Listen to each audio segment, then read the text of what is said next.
بسم اللہ الرحمن الرحیم۔ نور الانوار کا سبق ہے۔ عبارت ملاحظہ فرمائیں۔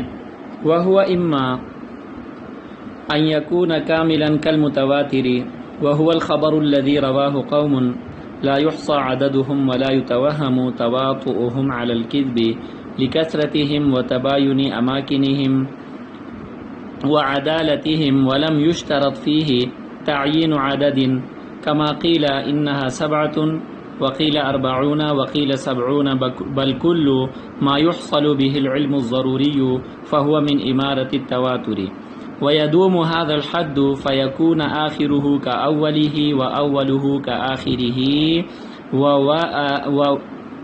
وأوسطه كطرفيه، يعني يستوي فيه جميع الأزمنة من أول ما نشأ ذلك الخبر إلى آخر ما بلغ إلى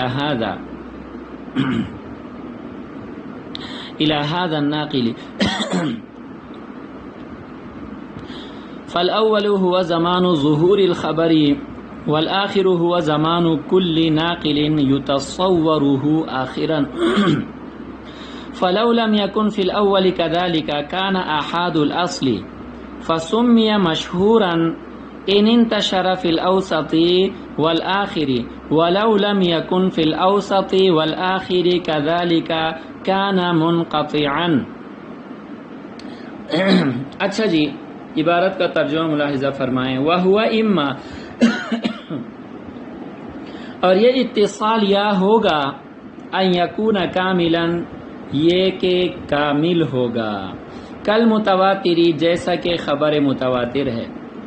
خبر متواتر کیا ہے؟ وَهُوَ الْخَبَرُ الَّذِي یہ وہ خبر ہے رواہ قوم کہ اس کو اتنے لوگوں نے روایت کیا ہوگا لا يحصى عددهم کہ ان کے عدد کا شمار نہیں کیا جا سکتا، ولا يتوہم اور نہ ہی وہم کیا جا سکتا ہے تواطؤهم علی الکذب ان کا کذب پر اکٹھا ہونا، لکثرتہم ان کی کثرت کی وجہ سے، وتباین اماکنہم اور ان کے رہائش گاہوں کے ایک دوسرے سے دور اور الگ ہونے کی وجہ سے، ان کے ملکوں کا ایک دوسرے سے دور اور الگ ہونے کی وجہ سے، وعدالتہم اور ان کے عادل ہونے کی وجہ سے، ولم یشترط فیہ تعیین عدد اور اس میں عدد کی تعیین شرط قرار نہیں دی گئی، کما قیل جیسے کہ کہا گیا ہے انہا 7 کہ یہ 7 کا عدد ہوگا، وقیلا اور کہا گیا ہے 40 40 لوگ ہوں گے،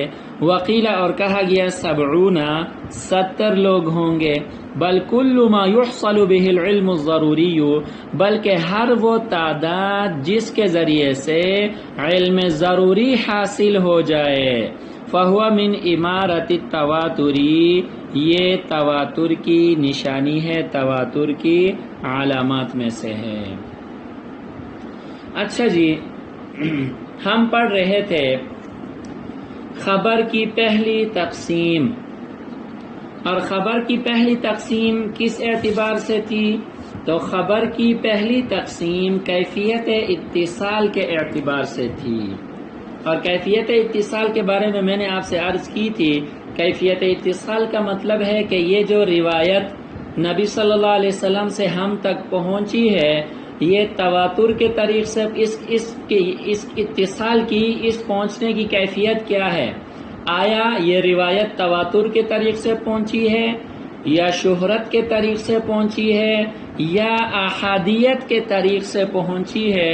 کس طریق سے یہ روایت ہم تک پہنچی ہے، اس کو کیفیت اتصال کہا جاتا ہے، پہلی بات۔ دوسری بات یہ ہے کہ میں نے یہ بات عرض کی تھی کہ کیفیت اتصال کی 3 قسمیں ہیں۔ کتنی قسمیں ہیں بیٹا؟ کیفیت اتصال کی 3 قسمیں اجمالاً میں نے کل آپ کو بتایا بھی تھا پہلے سبق میں۔ کیفیت اتصال کی 3 صورتیں ہیں یا 3 قسمیں ہیں۔ کیفیت اتصال کی پہلی قسم، پہلی صورت یہ ہے کہ جس میں اتصال کامل ہو۔ اتصال کیا ہو بیٹا؟ کامل ہو۔ دوسرے نمبر پر، نمبر 2، دوسری صورت ایسا اتصال کہ جس میں صورتاً شبہ ہو، جس میں صورتاً کیا ہو؟ شبہ ہو۔ صورتاً شبہ ہونے کا کیا مطلب ہے وہ آگے آ رہا ہے، وہاں پر میں اس کی وضاحت کروں گا۔ نمبر 3، اتصال کی تیسری صورت یہ ہے کہ اس میں صورتاً بھی شبہ ہو اور معناً بھی شبہ ہو۔ صورتاً اور معناً شبہ ہونے کا مطلب کیا ہے آگے آ رہا ہے، وہاں پر اس کی وضاحت کریں گے۔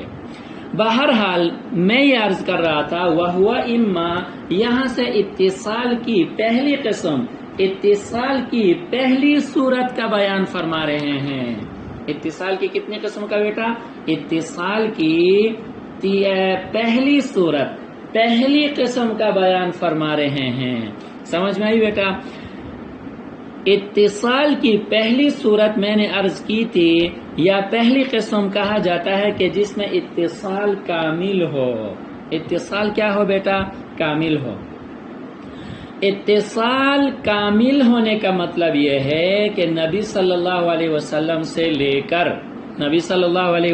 سے لے کر جس محدث تک، جس آخری ناقل تک یہ روایت پہنچی ہے، ہر زمانے میں اتنے لوگوں نے اس کو روایت کیا ہو کہ ان کا اجتماع علی الکذب کیا ہو بیٹا؟ محال ہو۔ سمجھ میں آ رہی کہ نہیں آ رہی ہے؟ اور اس کو اصول حدیث والوں کے نزدیک خبر متواتر اسی کو کہا جاتا ہے۔ سمجھ میں آئی کہ نہیں آئی؟ تو بہرحال اسی لیے صاحب نور الانوار نے فرمایا، صاحب منار نے فرمایا کہ وَهُوَ إِمَّا أَن يَكُونَ كَامِلًا، یہ اتصال کی پہلی صورت ہے کہ جس میں اتصال کیا ہو بیٹا؟ کامل ہو، جیسا کہ خبر متواتر، جس میں اتصال کامل ہو جیسا کہ خبر متواتر۔ اتصال کامل یا خبر متواتر کی آگے تعریف کیا ہے؟ فرمایا کہ خبر متواتر ہر وہ خبر ہے کہ اس کو ہر زمانے میں اتنے لوگوں نے روایت کیا ہو کہ ان کا شمار ناممکن ہو اور ان کا اجتماع علی الکذب جو ہے نا وہ کیا ہو؟ محال ہو۔ سمجھ میں آ گئی کہ نہیں ہے؟ شمار ناممکن ہونے کا مطلب یہ نہیں ہے کہ ان کا شمار کرنا جو ہے نا وہ کیا ہوگا؟ محال ہوگا، مستحیل ہوگا، بلکہ بہت زیادہ سے جو ہے نا یہ کنایہ ہے۔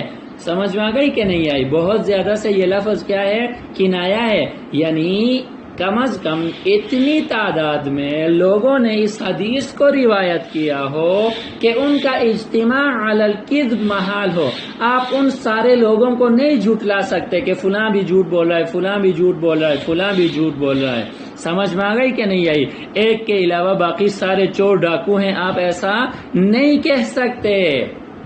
سمجھ میں آئی کہ نہیں آئی؟ اتنی تعداد میں ہر زمانے میں لوگوں نے اس کو روایت کیا ہوتا ہے کہ ان کا اجتماع علی الکذب کیا ہوتا ہے بیٹا؟ محال ہوتا ہے۔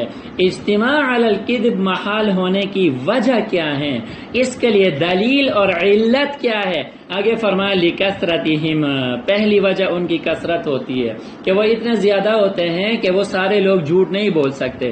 دیکھیں ایک آدمی جھوٹ بول سکتا ہے، دو آدمی جھوٹ بول سکتے ہیں، 3 آدمی، 5 آدمی، 6 آدمی آپس میں مشورہ کر کے جھوٹ بول سکتے ہیں، لیکن یہاں پر روایت کرنے والے اتنے زیادہ ہیں کہ ان کا اجتماع علی الکذب کیا ہے؟ محال ہے۔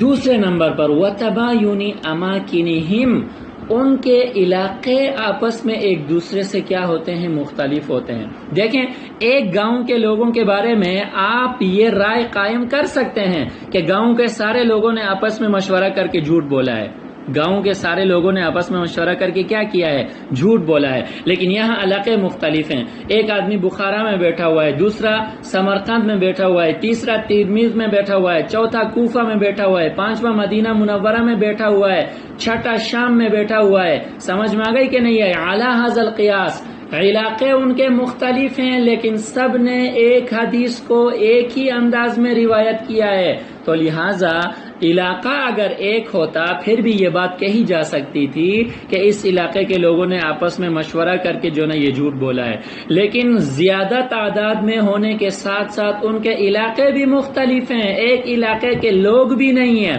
تو لہٰذا اجتماع علی الکذب محال ہے۔ سمجھ میں آئی کہ نہیں آئی؟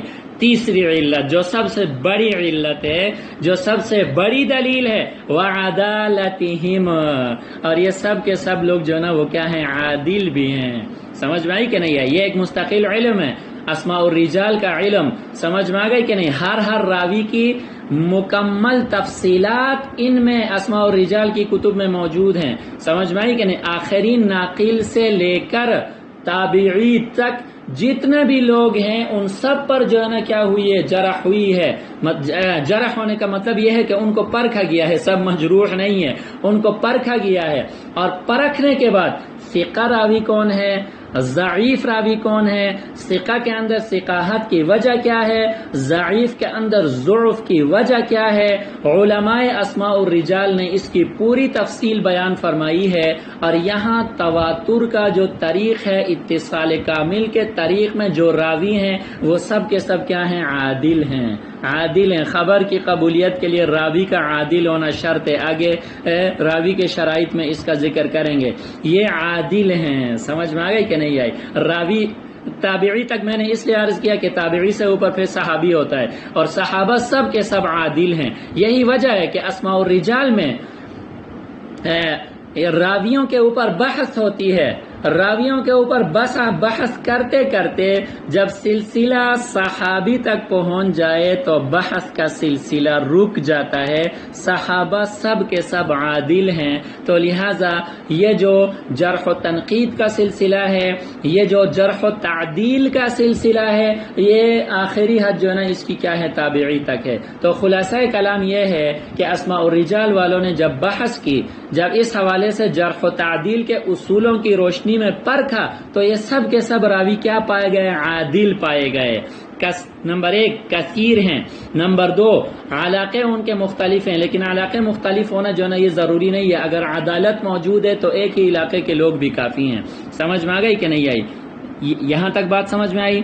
آگے فرمایا وَلَمْ يُشْتَرَطْ فِيهِ تَعْيِينُ عَدَدٍ، کتنے ہونے چاہیے؟ زیادہ سے زیادہ.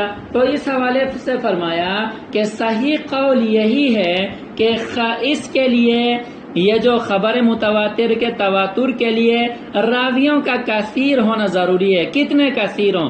صحیح قول یہ ہے کہ اتنے کثیر ہوں کہ ان کی کثرت کے پیش نظر علم ضروری حاصل ہو جائے، یعنی یقین کا علم حاصل ہو جائے. کیا ہو جائے بیٹا؟ یقین کا علم حاصل ہو جائے. بس آپ کو یقین ہو جائے کہ یہ لوگ اتنی تعداد میں ہیں کہ یہ سب کے سب جھوٹ نہیں بولتے. تواتر کی یہی نشانی ہے، اور صحیح مذہب جو ہے نا بیٹا کیا ہے؟ یہی ہے. یہاں تک بات سمجھ میں آئی کہ نہیں آئی؟ جمہور کے نزدیک جو ہے خبر متواتر کے لیے جو تعداد ہے اس کی کوئی قید موجود نہیں ہے، بلکہ ہر وہ تعداد، ہر وہ کثرت کہ جس سے آپ کو علم ضروری حاصل ہو جائے، آپ کو یقین ہو جائے کہ اتنے لوگ جھوٹ نہیں بول سکتے، تو یہ تواتر کی کیا ہے؟ نشانی ہے. البتہ بعض حضرات نے تواتر کے لیے تعیین عدد کو شرط قرار دیا ہے. چنانچہ بعض حضرات نے جو ہے نا فرمایا ہے کہ خبر متواتر کو روایت کرنے والے ہر زمانے میں کم از کم 7 ہوں. کم از کم کتنے ہوں؟ 7 ہوں. سمجھ میں آ گئی کہ نہیں آئی؟ انہوں نے ایک عجیب جو ہے نا قیاس کیا ہے. ولوغ القلب والی حدیث پہ انہوں نے قیاس کیا ہے کہ ولوغ القلب کہ جس برتن میں کتا منہ ڈالے 7 مرتبہ دھونے سے کیا ہوتا ہے؟ وہ صاف ہوتا ہے. تو لہٰذا خبر متواتر کے لیے بھی کم از کم 7 راویوں کا ہونا کیا ہے؟ ضروری ہے. قیاس مع الفارق ہے. سمجھ میں آ گئی کہ نہیں آئی؟ بات کس کی چل رہی ہے اور قیاس کس پہ کیا جا رہا ہے؟ اچھا، بعض حضرات نے فرمایا کہ جناب 40 تعداد کم از کم ضروری ہے. 40 تعداد کیا ہے؟ ضروری ہے. قرآن میں اللہ نے فرمایا ہے یا ایھا النبی حسبک اللہ ومن اتبعک من المؤمنین، کہ آپ کے لیے اللہ کافی ہے اور جو آپ کے متبعین مومنین ہیں وہ آپ کے لیے کافی ہیں. اور یہ آیت جس وقت اتری تھی تو مومنین متبعین کی تعداد جو ہے نا وہ اس وقت کیا تھی؟ 40 تھی. سمجھ میں آ گئی کہ نہیں آئی؟ اور بعض حضرات نے فرمایا ہے کہ خبر متواتر کے لیے راویوں کا کم از کم 70 ہونا ضروری ہے. کم از کم کتنا ہونا ضروری ہے بیٹا؟ 70 ہونا ضروری ہے. اور اللہ کا فرمان ہے وَاخْتَارَ مُوسَىٰ قَوْمَهُ 70 رَجُلًا لِمِيقَاتِنَا، حضرت موسیٰ علیہ السلام نے اپنے قوم میں سے اللہ فرماتا ہے کہ ہماری ملاقات کے لیے 70 آدمیوں کو چنا، تو فرماتے ہیں کہ 70 آدمیوں کا کم از کم ہونا کیا ہے، ضروری ہے۔ تو یہ بعض حضرات کے مسالک ہیں، لیکن میں نے عرض کر دیا کہ جمہور کا مذہب یہ ہے کہ ہر وہ تعداد کہ جس سے علم یقینی حاصل ہو جائے بس یہی تواتر کی نشانی کے لیے کافی ہے، اس میں عدد کی تعیین شرط نہیں ہے۔ جتنا پڑھا اللہ تعالیٰ اس پر عمل کی توفیق عطا فرما دے۔ وآخر دعوانا ان الحمدللہ رب العالمین۔